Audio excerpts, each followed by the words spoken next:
तो हेलो बच्चों, आइए आज के क्लास में आप सबका स्वागत है। और आज से हम लोगों का हिस्ट्री का क्लास शुरू होने वाला है। और हिस्ट्री के क्लास आज हम लोगों का लाइव हो रहा था, लेकिन लाइव में कुछ समस्याएं आ गई, इसलिए लाइव क्लास को हम छोड़ दिए हैं और ये वीडियो अपलोड करें। आज का वीडियो अपलोडेड रहेगा और कल से आप लोगों का लाइव का प्रॉब्लम सॉल्व हो जाएगा, लाइव आपका क्लास मिलने लगेगा, ठीक है ना। ध्यान दीजिएगा, आज हम लोगों का 10th के हिस्ट्री पढ़ने वाले हैं। आप लोगों का 5 सब्जेक्ट है, हिस्ट्री, ज्योग्राफी, इकोनॉमिक्स, ठीक है, और एक जी मैनेजमेंट है, आपदा प्रबंधन। उसमें से हम हिस्ट्री को पढ़ाने वाले हैं। हिस्ट्री में हम बताने वाले हैं, पढ़ाने वाले हैं आप लोगों का यूरोप में राष्ट्रवाद, ठीक है ना, यूरोप में राष्ट्रवाद का उदय, ठीक है। चलिए शुरुआत करते हैं, आरंभ करते हैं। और ध्यान से आप लोग समझिएगा कि राष्ट्रवाद जो है, राष्ट्रवाद क्या होता है। तो देखिए, राष्ट्रवाद किसी भी व्यक्ति को, जैसे मान लीजिए हम आपको कहें कि हमारे देश को कोई गाली देगा बाहरी आदमी, तो आप लोग क्या करेंगे? आपका खून खौलने लगेगा, गुस्सा आने लगेगा कि भाई गाली कैसे दे सकता है। क्यों? यही चीज़ राष्ट्रवाद है, क्योंकि आपको अपने देश के प्रति प्रेम है। तो यदि आज आपको अपने देश के प्रति प्रेम हो तो उसी चीज़ को तो राष्ट्रवाद कहते हैं। अर्थात हम कह सकते हैं कि अपने देश के प्रति लगन, प्रेम भाव या अपने देश के लिए कुछ करने की योग्यता, क्षमता, उसी को हम क्या कहते हैं? राष्ट्रवाद कहते हैं। बहुत ही सिंपल परिभाषा इसका है, ठीक है ना। तो अभी जो हम पढ़ने वाले हैं वो पढ़ने वाले हैं यूरोप की राष्ट्रवाद। पश्चिमी सभ्यता में राष्ट्रवाद के उदय कहा जाता है कि वहीं से राष्ट्रवाद का उदय हुआ था। तो इसी चीज़ को हम समझने वाले हैं कि पश्चिमी सभ्यता में राष्ट्रवाद का उदय कैसे हुआ था, ठीक है ना। देखिए, फ्रांस में राष्ट्रवाद के उदय का कारण था 1789 की क्रांति। अब 1789 की क्रांति क्या है तो ध्यान से समझिएगा आप लोग। देखिए, 1789 में एक राजा था लुई 16वां, जिसका नाम था, पूरा नाम था मारिया जोसेफा, ठीक है ना, मारिया जोसेफा, जो लुई 15वां अपने पिता के मृत्यु के बाद राजगद्दी 1765 ईस्वी में बैठा था और इसका नाम था लुई 16वां, ठीक है ना, लुई 16वां। वहाँ के राजा को डोफेन कहा जाता है, याद रखिएगा। यूरोप के, फ्रांस के राजा को डोफेन कहा जाता था, कि डोफेन बना था, ठीक है ना। डोफेन इसी चीज ये जो था तानाशाही राजा था, ठीक है ना। देखिए, राजा ही, पहले के राजा के डायरेक्ट जनता के कनेक्ट में नहीं रहते थे। उनके जो चमचे थे, मंत्रियाँ थे, वही जनता के कनेक्ट में रहते थे और वह जो करे वही होगा। और जनता से दूरी बढ़ने के कारण राजा जो रहता था उन मंत्रियों के बातों में आकर, ठीक है, उन मंत्रियों के बातों को सुनकर राजा भी उन जनता के खिलाफ यानी तानाशाही बन जाता था, ठीक है ना। यही घटना हुई थी, ध्यान रखिएगा, लुई 16वां के साथ में। और लुई 16वां तानाशाही राजा बन गया और इसी को वहाँ की जनता ने खदेड़ कर, हटा कर, इसे फांसी पर लटका कर वहाँ अपनी नियम शासन प्रणाली लागू किया था। इसी को 1789 की क्रांति के नाम से जानते हैं, राइट। फ्रांस में राष्ट्रवाद के उदय का प्रमुख कारण क्या था? देखिए, फ्रांस में राष्ट्रवाद के उदय, एक तो हो गया 1789 की क्रांति, पहला चीज 1789 की क्रांति। दूसरा चीज की बात करें, बुर्बो राजवंश का समाप्ति। बुर्बो राजवंश वही है जो हम अभी आपको बताए, लुई 16वां के राजवंश। कोई भी राजा आता था तो अपने वंश के नाम पर एक वंश रख देता था, उसी नाम से वह वंश आगे बढ़ता रहता था। तो वही है बुर्बो राजवंश, ठीक है ना। बुर्बो राजवंश यानी लुई 16वां को हटते ही बुर्बो राजवंश की समाप्ति कर दी गई। लुई 16वां इसी चीज को कहा जाता है, ठीक है ना। अगला बात करें, तानाशाही समाप्त, यानी तानाशाही को समाप्त कर दिया गया। जो तानाशाही व्यवस्था थी उस तानाशाही व्यवस्था को समाप्त कर दिया गया, ठीक है ना। उस तानाशाही व्यवस्था को ख़त्म कर दिया गया, क्योंकि तानाशाही का मतलब होता है राजा के द्वारा जनता के ऊपर शासन करना, ठीक है ना। अब लुई 16वां जो था, राजा से टैक्स किसानों से भी टैक्स लिया करता था, जमकर खेती हो या ना हो टैक्स जरूर देना है। इन सब चीज़ों को, तानाशाहियों को समाप्त कर दिया गया, ठीक है ना। तो ये फ्रांस में राष्ट्रवाद के उदय का मुख्य कारण था, ठीक है ना। अब क्रांति जब हुआ, 1789 की क्रांति हुई, लुई 16वां को हटा दिया गया। तो इसको हटाने के बाद, क्रांति के बाद किए गए कार्य क्या था? तो पहला कार्य यह था, सामाजिक भावना बढ़ाने का प्रयास किया गया। सबसे पहला सामाजिक भावना। अब सामाजिक भावना समझिएगा। देखिए, किसी भी क्रांति, कोई भी क्रांति हो, तो कोई भी क्रांति तभी संभव हो सकती है जब वहाँ के लोगों को एक किया जाए। ठीक है ना। जब तक वहाँ के लोग एक नहीं होंगे तब तक कोई भी क्रांति संभव नहीं हो सकती है, ठीक है ना। यानी क्रांति तभी सफल होगी जब एकता होगा। उस ऐसे ही समझिए कि अकेले आप कुछ नहीं कर सकते हैं, लेकिन यदि आप 2-3 भाई, 4 भाई, 5 भाई है तो मिलकर किसी भी काम को आसानी से कर सकते हैं। यानी 5 लोग हैं तो 10 रुपया देंगे तो 50 रुपया होगा। उसी तरह ध्यान रखिएगा, यदि एक बड़ी सी जनता का सेना है तो वह एक एक थप्पड़ मारेगी तो लुइस सोलावा ऐसे ही गिर जाएगा, ख़त्म हो जाएगा, ठीक है। तो याद रखिएगा, सबसे पहले सामाजिक भावनाओं को बढ़ावा दिया गया, सामाजिक भावनाओं को बढ़ावा देने का प्रयास किया, लोगों को एक करने का प्रयास किया गया। जगह जगह पर नाटकें की गई, उन नाटकों से यह दिखाया गया कि कैसे राजा लोग राज करते हैं, कैसे जनता उनको सहती रहती है, ठीक है ना। इन सब चीज़ों को दिखाते हुए सारे कार्य को किया गया और लोगों के अंदर ये भरा गया कि नहीं, राष्ट्रवाद जो है बहुत ज़रूरी चीज़ है, यही लोकतंत्र में हम लोगों को रहना चाहिए, गुलामी में नहीं जीना चाहिए, ये दिखाया गया, ठीक है ना। फिर लोगों को अब देखिए क्या होता है कि लोगों में भी बहुत सारी समस्याएं थी। लोग अलग अलग क्षेत्रों में आपस में लड़ते रहते थे। कोई आदिवासी लोग, अलग अलग क्षेत्र के लोग आपस में लड़ते रहते थे, तो कैसे लड़ पाएंगे राजा से, और उसी का तो फ़ायदा उठाते थे राजा लोग। हमारे भारत में भी वही व्यवस्था थी, धर्म के नाम पर लोग लड़ते रहते थे, आज भी वही चीज़ है, लेकिन आज तो लोकतंत्र है। धर्म के नाम पर लड़ते रहते थे, जो आता था जिसको मन वही राज करके जाता था, कोई दिक्कत नहीं थी, ठीक है ना। तो सामाजिक भावना को बढ़ाने का प्रयास किया गया, लोगों के अंदर एकता लाने का प्रयास किया गया। हाँ, इसके लिए कुछ कार्य किए गए। सबसे पहले पितृभूमि, लोगों के अंदर यह भरा गया कि देखिए हमारी जो भूमि है ना, पितृभूमि, जो हमारी ज़मीनें हैं, उन ज़मीनों को ये राजा महाराजा हड़प चुके हैं, वह हमारे पूर्वजों की ज़मीन है। लोगों के अंदर जब यह है कि वह हमारा ज़मीन है, पूर्वजों का ज़मीन है, हमारा धरोहर है, तो उसके लिए लोगों ने राजा के खिलाफ आंदोलन शुरू किया। इसी चीज़ को पितृभूमि, यानी भूमि बहुत ज़रूरी चीज़ होता है। आज देखिए 1-1 फीट भूमि के लिए लड़ाई होता रहता है हमारे देश में भी। समझिए उस समय इतने भूमि को वहाँ के राजा ने कब्जा किया था, तो उनको वापस लेने के लिए लोगों के अंदर एक नया जोश, एक नया बातें की गई, ठीक है ना, वहाँ के नागरिकों में।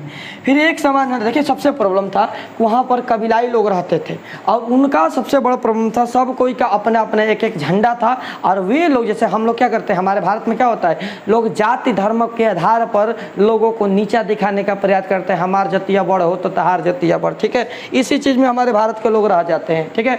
और इसी चीज़ को ऐसे ही फ्रांस में भी वहाँ के लोग अपने झंडा, एक दूसरे के झंडा को नीचा दिखाने का प्रयास करते थे कि हमारा झंडा है, ये तुम्हारा झंडा है।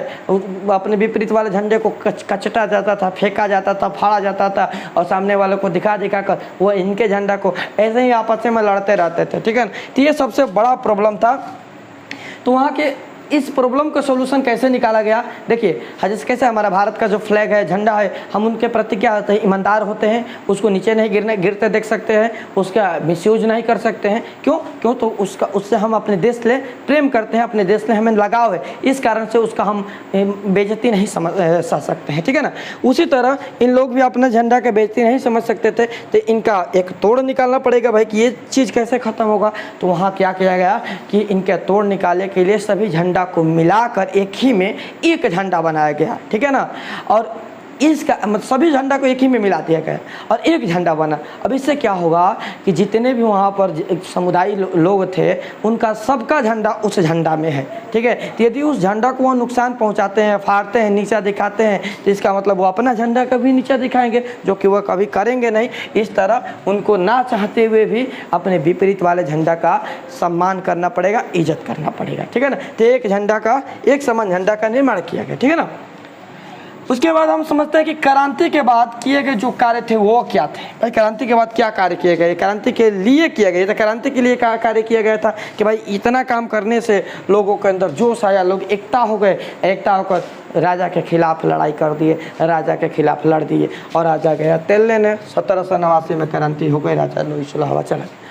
क्रांति जब हुई, लुइस सोलावा को हटा दिया गया, तब क्या किया गया, देखिए सबसे पहले सोचा गया कि पूरे देश यानी फ्रांस को चलाने के लिए क्या किया जाए, तो एक नया संविधान बनाया जाए ताकि भविष्य में कोई ऐसा राजा न आ सके, ठीक है ना। तो वहाँ पर एक नया संविधान का गठन किया गया, जैसे हमारे भारत का संविधान है ना, उसी तरह वहाँ पर एक नया संविधान का गठन किया गया।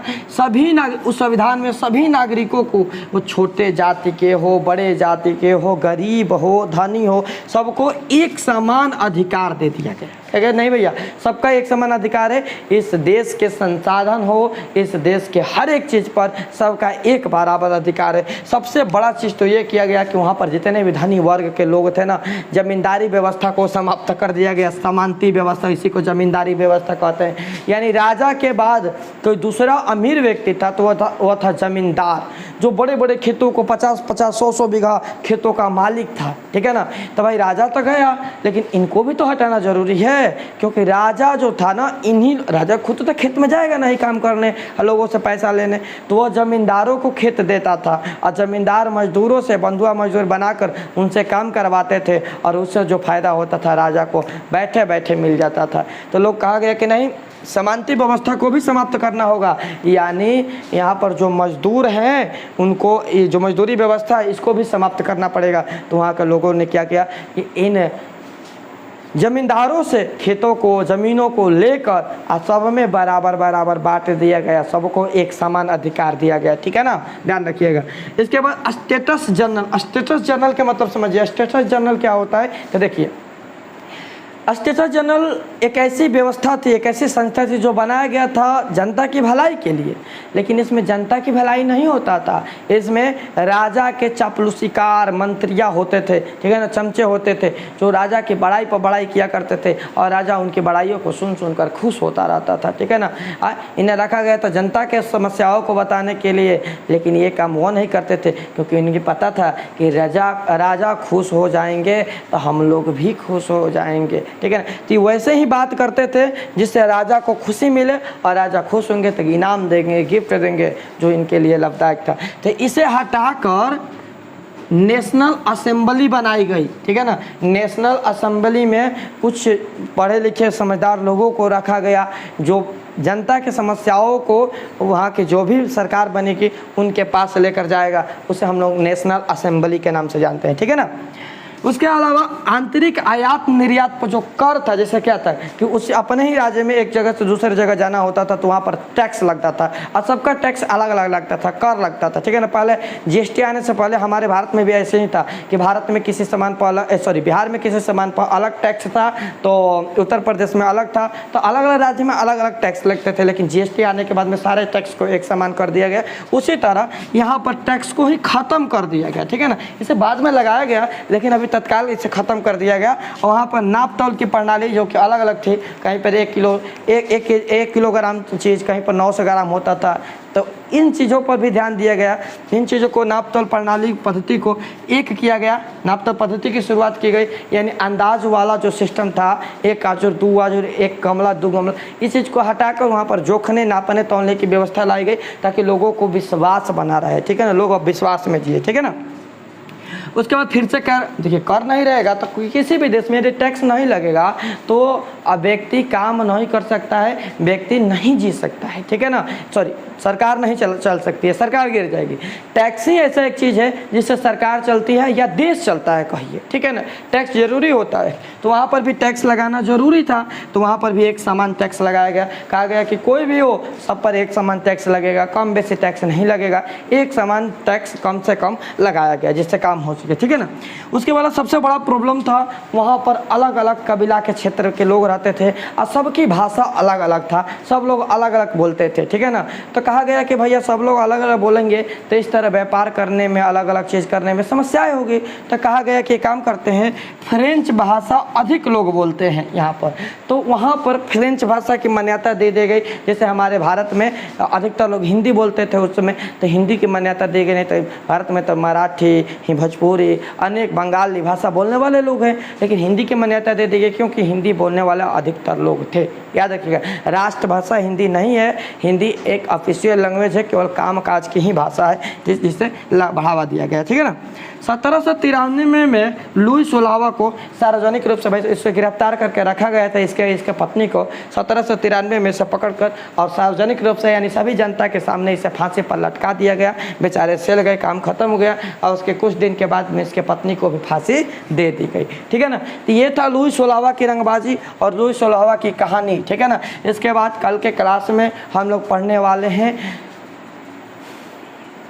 नेपोलियन। ठीक है ना, नेपोलियन बोनापार्ट। क्योंकि देखिए इन सारे चीज़ों के बीच में एक व्यक्ति ऐसा था जो काफ़ी ज़्यादा चर्चित में था, काफ़ी ज़्यादा लोग उसे पसंद करते थे, वो था नेपोलियन। और कैसे नेपोलियन एंट्री करता है फ्रांस में, कैसे यहाँ के सिस्टम को अपने हाथों में लेता है, ये हम लोग कल के क्लास में देखेंगे। और क्लास अच्छी लगी हो तो शेयर ज़रूर कीजिएगा। और कल लाइव क्लास में हम लोग मिलते हैं।